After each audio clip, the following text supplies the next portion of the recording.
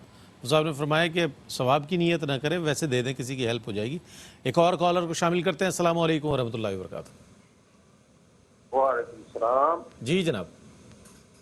جی سر، میرا سوال تھا کہ یہ جو ہم لوگ کو ٹیلی فون استعمال کرتے کارڈ وغیرہ، بعد میں وہ کہتے ہیں جی جب ختم ہو جاتا ہے بیلنس تو وہ کہتے ہیں آپ اپنا جو ہے نا یہ لون لے لیں. یہ لون لینا جائز ہے؟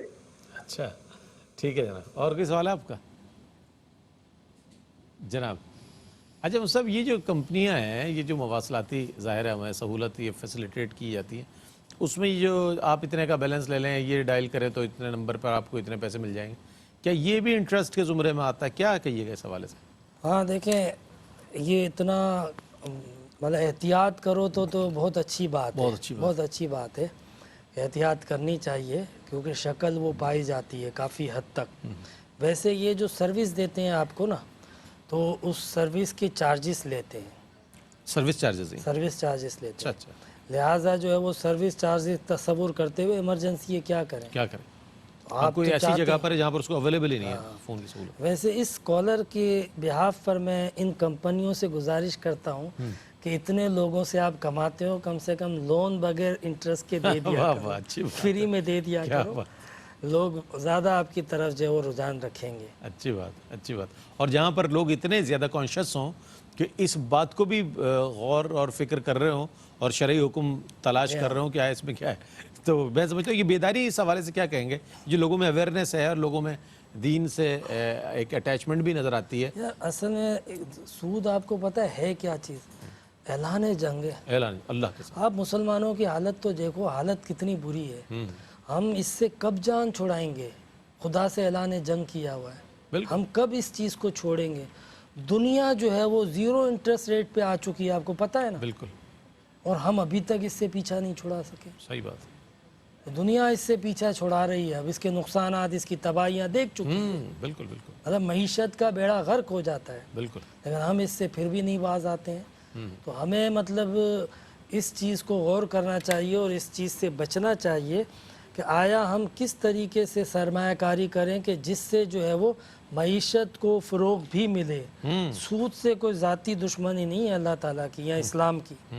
اس کے پیچھے نقصانات اتنے تھے، ہمارے نقصانات ہمارے لیے اتنے، اس کے اندر تباہیاں تھی. یعنی جو دو چیزیں جو ہے نا سود کے پیچھے ڈیفینیٹ جو ہے وہ کھڑی ہوئی ہیں. اچھا. نمبر ایک یہ بے روزگاری، نمبر دو مہنگائی. یہ دو چیزیں، مطلب ایک چیز جو ہے وہ آپ کسی کو 50 لاکھ روپے دے دیں اور پروفٹ لیں، اس کی بجائے اس سے آپ کو انڈسٹری لگائیں، کوئی بزنس کریں، تو آپ تو کمائیں گے ہی، مگر اس کتنے لوگوں کو روزگار کتنے لوگوں کو روزگار دیں گے؟ تو اس روزگار سے بھی آپ لوگوں کو محروم کر رہے ہیں. صحیح بات، صحیح بات، بالکل صحیح. بہت اچھی بات. مفتی صاحب بڑے پازیٹیو جوابات عنایت فرماتے ہیں، اور یہ بھی بہت اچھی بات. لوگ تساہل کا شکار ہو جاتے ہیں، جناب اتنا لاکھ روپے رکھوا دیا ہے، اب انٹرسٹ آ رہا ہے، چل رہا ہے معاملہ. لیکن یہ بھی تو دیکھیں، اگر آپ اسی کو اگر آپ پروڈکٹیولی دیکھیں اور تعمیری انداز میں سوچیں، کوئی انڈسٹری کر لیں، کوئی کام ایسا کر لیں کہ جس میں اور لوگ منسلک ہو جائیں، تو کتنے روزگار کتنے لوگوں کو میسر آ سکتا ہے اور کتنے لوگ آپ سے فائدہ حاصل کر سکتے ہیں. بہرصورت یہ بہت اچھی بات ہے. میں یہ دیکھتا ہوں کہ ماشاءاللہ ہمارے جو ناظرین ہیں وہ چاہتے ہیں کہ مفتیان دین سے رائے لی جائے، ان سے رہنمائی لی جائے تاکہ ہمارے امور درست ہو سکیں. یہ ایک بہت اچھا جذبہ ہے، قابل تحسین جذبہ ہے، جس کو میں سلام پیش کرتا ہوں. تمام جو کالر شامل ہوئے جو نہ ہو سکے ان سے معذرت، کچھ آج مجھے محسوس ہوا کہ آپ کی کالز نہیں مل سکی، لیکن جتنے لوگ شامل ہوئے ان کا بہت شکریہ ادا کرتا ہوں اور دعوت دیتا ہوں کہ آئیں ہمارے اذان کے بعد کے سیگمنٹ میں ضرور شامل ہوں. اپنے چھوٹے سے چھوٹے سوال کو بھی معمولی نہ سمجھیں. ہو سکتا ہے اس چھوٹے سے عمل کی اصلاح سے آپ کی بہت ساری چیزیں درست ہو جائیں اور اللہ تعالیٰ آپ کے امور میں برکت عطا فرمائے. کل انشاءاللہ رحمت سار میں آپ سے ایک بار پھر ملیں گے ایک اور موضوع کے ساتھ. مفتی صاحب آپ کی تشریف آوری کا بہت شکریہ ادا کروں گا. آپ کے جوابات کو ناظرین بہت پسند کرتے ہیں، مجھے فیڈ بیک ملتا ہے اور بتاتے ہیں کہ مفتی عامر صاحب بہت عمدہ جوابات عنایت فرماتے ہیں، ٹو دا پوائنٹ جواب دیتے ہیں اور بہت عمدہ انداز میں رہنمائی فرماتے ہیں. اور یہ سلسلہ انشاءاللہ جاری رہے گا ماہ رمضان المبارک میں رحمت سار میں. کل تک کے لیے اپنے میزبان محمد رئیس احمد کو اجازت دیجیے. اللہ حافظ.